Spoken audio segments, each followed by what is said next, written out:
Welcome to wishful ಅಡುಗೆ ಮನೆ. ಇವತ್ತು ಟೊಮೊಟೊನ ಬಳಸಿ ಒಂದು ಸೂಪರ್ ಆಗಿರೋ ರೆಸಿಪಿನ ಮಾಡೋಣ. ಯಾವ ಥರ ಮಾಡೋದು ಅಂತ ನೋಡೋಣ ಬನ್ನಿ. ನೋಡಿ, ಒಂದು ಪಾತ್ರೆನ ತಗೋಣ. ಇವಾಗ ಇದಕ್ಕೆ ಎಣ್ಣೆ ಹಾಕ್ಕೊಬೇಕು. ಇದಕ್ಕೆ ಏನಿಲ್ಲ ಅಂದರೂ 5 ರಿಂದ 6 ಸ್ಪೂನ್ ನಾವಿಲ್ಲಿ ಎಣ್ಣೆನ ಹಾಕ್ಕೊಳ್ತಾ ಇದ್ದೀನಿ. ಎಣ್ಣೆ ಬಿಸಿ ಆದಮೇಲೆ ಸಾಸಿವೆನ ಹಾಕೋಣ. ಹಾಗೆಯೇ ಫ್ರೆಶ್ ಕರಿಬೇವಿನ ಸೊಪ್ಪು ಆದಮೇಲೆ ಇಲ್ಲಿ 4 ದಪ್ಪ ಈರುಳ್ಳಿನ ಕಟ್ ಮಾಡ್ಕೊಂಡಿದ್ದೆ, ಉದ್ದುದ್ದು ಕಟ್ ಮಾಡಿ ಇದಕ್ಕೆ ಸೇರಿಸ್ಕೊಳ್ಳೋಣ. ನೋಡಿ, ಇವಾಗ ಚೆನ್ನಾಗಿ ಎಣ್ಣೆ ಜೊತೆ ಈರುಳ್ಳಿ ಫ್ರೈ ಆಗಬೇಕು. ಅಲ್ಲಿ ತನಕ ನಾವು ಇದನ್ನು ಫ್ರೈ ಮಾಡ್ಕೊಳ್ಳೋಣ. ಸ್ವಲ್ಪ ಕೆಂಪಾದರೆ ಸಾಕಾಗತ್ತೆ. ನೋಡಿ, ನಮಗೆ ಈರುಳ್ಳಿ ಇಷ್ಟು ಫ್ರೈ ಆದರೆ ಸಾಕಾಗತ್ತೆ. ನೋಡಿ, ಇಷ್ಟು ಫ್ರೈ ಆಗಿದ್ಮೇಲೆ ನೆಕ್ಸ್ಟ್ ನಾವು ಸ್ವಲ್ಪ ಪುದೀನ ಸೊಪ್ಪನ್ನು ಹಾಕೋಣ. ಹಾಗೆಯೇ ಕೊತ್ತಂಬರಿ ಸೊಪ್ಪನ್ನು ಹಾಕೋಣ. ಇಲ್ಲಿ ಹಸಿ ಬಟಾಣಿನ ಹಾಕೋತಾ ಇದ್ದೀನಿ. ನಾವಿಲ್ಲಿ ಫ್ರೋಝನ್ ಬಟಾಣಿನ ಹಾಕೋತಾ ಇದ್ದೀವಿ. ಹಸಿದಿದ್ರೆ ಹಸಿದು ಬೇಕಾದ್ರೂ ಹಾಕೋಬೋದು. ನಿಮ್ಮ ಹತ್ರ ಒಣಗಿರೋದಿದ್ರೆ ಅದನ್ನು ಕೂಡ ಹಾಕೋಬೋದು. ನೋಡಿ, ಇಷ್ಟನ್ನು ಫ್ರೈ ಮಾಡ್ಕೊಂಡು ಬರೋಣ. ಇವಾಗ ಕೊತ್ತಂಬರಿ ಸೊಪ್ಪು ಬಟಾಣಿ ಎಲ್ಲದೂ ಕೂಡ ಚೆನ್ನಾಗಿ ಫ್ರೈ ಆಗ್ತಾ ಇದೆಯಲ್ಲ, ಈ ಟೈಮಲ್ಲಿ ನಾನಿಲ್ಲಿ 6 ಟೊಮೊಟೊನ ತೊಗೊಂಡು ಕಟ್ ಮಾಡಿ ಹಾಕ್ಕೊಳ್ತಾ ಇದ್ದೀನಿ. ನೋಡಿ, ನೀವು ಕಟ್ ಮಾಡಬೇಕಾದ್ರೆ ಹಾಕೋಬೋದು, ಮಿಕ್ಸಿಗೆ ಬೇಕಿದ್ರೆ ಹಾಕೊಬೋದು. ನೋಡಿ, ಕಟ್ ಮಾಡಿ ಹಾಕ್ಕೊಂಡಿದ್ದೀವಲ್ಲ, ಇದನ್ನು ಇವಾಗ ಸಾಫ್ಟ್ ಆಗೋ ತನಕ ಬೇಯಿಸ್ಕೊಂಡು ಬರೋಣ. ನೋಡಿ, ಟೊಮೊಟೊ ಎಷ್ಟು ಬೇಯ್ತಾ ಇದೆಯಲ್ಲ, ಇವಾಗ ನಾವು ಇದಕ್ಕೆ ಉಪ್ಪನ್ನು ಸೇರಿಸ್ಕೊಳ್ಳೋಣ. ನೋಡಿ, ನಾವು ಉಪ್ಪು ಹಾಕೋದ್ರಿಂದ ಟೊಮೊಟೊ ಇನ್ನೂ ಕೂಡ ಸಾಫ್ಟ್ ಆಗುತ್ತೆ. ನೋಡಿ, ಟೊಮೊಟೊ ಎಷ್ಟು ಚೆನ್ನಾಗಿ ಸಾಫ್ಟ್ ಆಗಿದೆ ಅಲ್ಲ.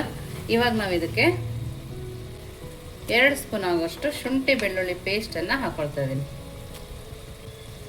ನೋಡಿ, ಶುಂಠಿ ಬೆಳ್ಳುಳ್ಳಿ ಹಸಿ ವಾಸನೆ ಹೋಗೋ ತನಕ ನಾವು ಇದನ್ನು ಫ್ರೈ ಮಾಡ್ಕೊಳ್ಳೋಣ.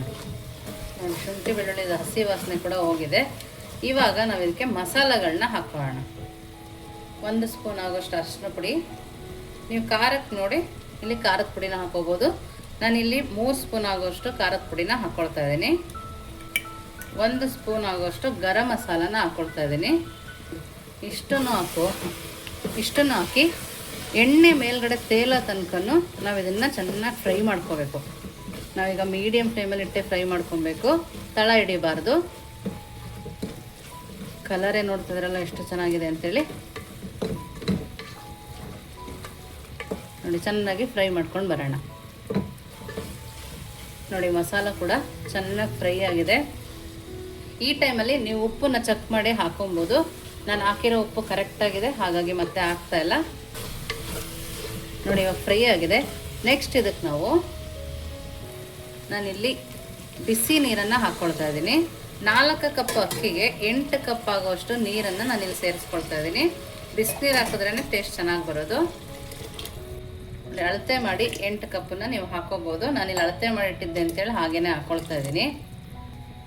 8 ಕಪ್ ನೀರನ್ನು ಹಾಕಿದ್ಮೇಲೆ ಒಂದು ಸರಿ ಕೈ ಆಡಿಸಿ ರುಚಿ ನೋಡ್ಕೋಬೋದು. ಉಪ್ಪು ಖಾರ ಏನೇ ಕಡಿಮೆ ಇದ್ರೂ ಈ ಟೈಮಲ್ಲಿ ನೀವು ಇದಕ್ಕೆ ಸೇರಿಸ್ಕೊಬೋದು. ನೋಡಿ, ಇವಾಗ ಲಿಡ್ಡನ್ನು ಕ್ಲೋಸ್ ಮಾಡಿ ಒಂದು 5 ನಿಮಿಷ ಚೆನ್ನಾಗಿ ನೀರನ್ನು ಕುದಿಸ್ಕೊಂಬರೋಣ. ನಾವು ಬಿಸಿನೀರೇ ಹಾಕಿರೋದ್ರಿಂದ ಬೇಗ ಕುದಿಯುತ್ತೆ. ಒಂದು 5 ನಿಮಿಷ ಕುದಿಸ್ಕೊಂಬರೋಣ. ನೋಡಿ, ಇವಾಗ 5 ನಿಮಿಷ ಆಗಿದೆ. ನೋಡಿ, ಕುದಿ ಬರ್ತಾ ಇದೆಯಲ್ಲ. ಇವಾಗ ನಾನಿಲ್ಲಿ ಅಕ್ಕಿನ ತೊಳೆದಿಟ್ಕೊಂಡಿದ್ದೆ.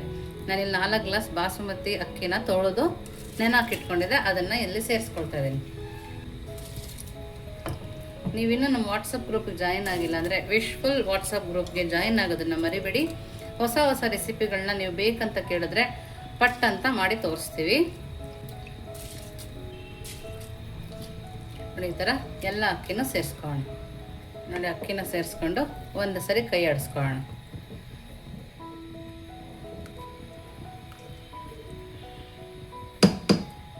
ನೋಡಿ, ಈ ಟೈಮಲ್ಲಿ ಲಿಡ್ಡನ್ನು ಕ್ಲೋಸ್ ಮಾಡಿ ಅವಾಗವಾಗ ಕೈ ಆಡಿಸ್ತಾ ಒಂದು 10 ನಿಮಿಷ ಇದನ್ನು ಬೇಯಿಸ್ಕೊಳ್ಳೋಣ. ನೋಡಿ, ಇವಾಗ ಈ ಹದದಲ್ಲಿ ಇದೆ, ನೋಡ್ತಾ ಇದ್ದೀರಲ್ಲ. ಈ ಹದಕ್ಕೆ ಬಂದ ಮೇಲೆ ನಾವೀಗ 1 ಸ್ಪೂನ್ ಆಗೋಷ್ಟು ತುಪ್ಪನ ಹಾಕೋಣ. ಹಾಗೆಯೇ ಸ್ವಲ್ಪ ಕಸೂರಿ ಮೇಥಿನ ಹಾಕ್ಕೊಂಡು ಚೆನ್ನಾಗಿ ಕೈ ಆಡಿಸ್ಕೊಳ್ಳೋಣ.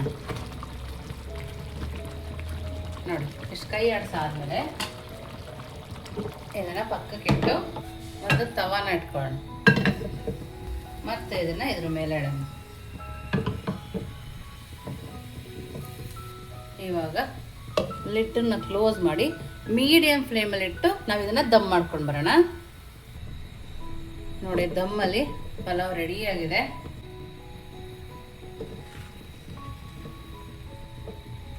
ನೋಡ್ತಾ ಇದ್ದಾರಲ್ಲ ಎಷ್ಟು ಚೆನ್ನಾಗಿದೆ, ನೀವೇ ನೋಡಿ. ನೋಡಿ, ಅಗಳು ಕೂಡ ಎಷ್ಟು ಚೆನ್ನಾಗಿ ಬಂದಿದೆ. ಇವಾಗ ಸ್ಟವನ್ನು ಆಫ್ ಮಾಡಿಕೊಂಡು ಮತ್ತೆ 5 ನಿಮಿಷ ಲಿಡ್ಡನ್ನು ಕ್ಲೋಸ್ ಮಾಡಿ ಆಮೇಲೆ ಇದನ್ನು ಸರ್ವ್ ಮಾಡಬೇಕು. ಆವಾಗ ನೀಟಾಗಿ ಕೆಳಗಡೆ ಕೂಡ ದಮ್ ಆಗುತ್ತೆ. ರೈಸ್ ಕೂಡ ಎಷ್ಟು ಉದ್ದ ಬಂದಿದೆ ನೋಡಿ. ನಾವು ಈ ಥರ ದಮ್ ಕಟ್ಟೋದ್ರಿಂದ ರೈಸ್ ಕೂಡ ಕಟ್ಟಾಗೋದಿಲ್ಲ.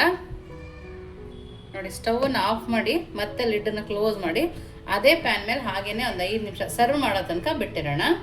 ನೀವು ಯಾವ್ದಾರು ಫಂಕ್ಷನಿಗೆ ಬೇಕಾದರೂ ಮಾಡ್ಕೋಬೋದು, ಯಾವುದಕ್ಕೆ ಬೇಕಿದ್ರೂ ಮಾಡ್ಕೋಬೋದು. ನೋಡ್ತಾ ಇದ್ದೀರಲ್ಲ ಏನು ಸಕ್ಕತ್ತಾಗಿ ಕಾಣಿಸ್ತದೆ ನೋಡಿ. ಬಿಸಿ ಬಿಸಿಯಾಗಿ ತಿನ್ಕೊಬೋದು. ಜೊತೆಗೆ ಸೌತೆಕಾಯಿ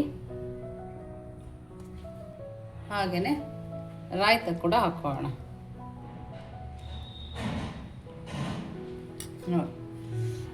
ನೋಡ್ತಾ ಇದ್ದೀರಲ್ಲ, ಸೂಪರಾಗಿ ಕಾಣಿಸ್ತಾ ಇದೆ. ಬಿಸಿ ಬಿಸಿಯಾಗಿ ತಿಂದರೆ ತುಂಬಾ ಚೆನ್ನಾಗಿರುತ್ತೆ.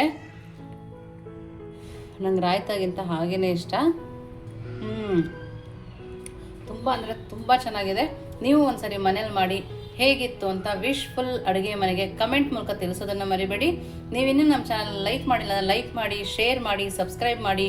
ವಿಶ್ಫುಲ್ ಅಡುಗೆ ಮನೆಗೆ ಥ್ಯಾಂಕ್ ಯು.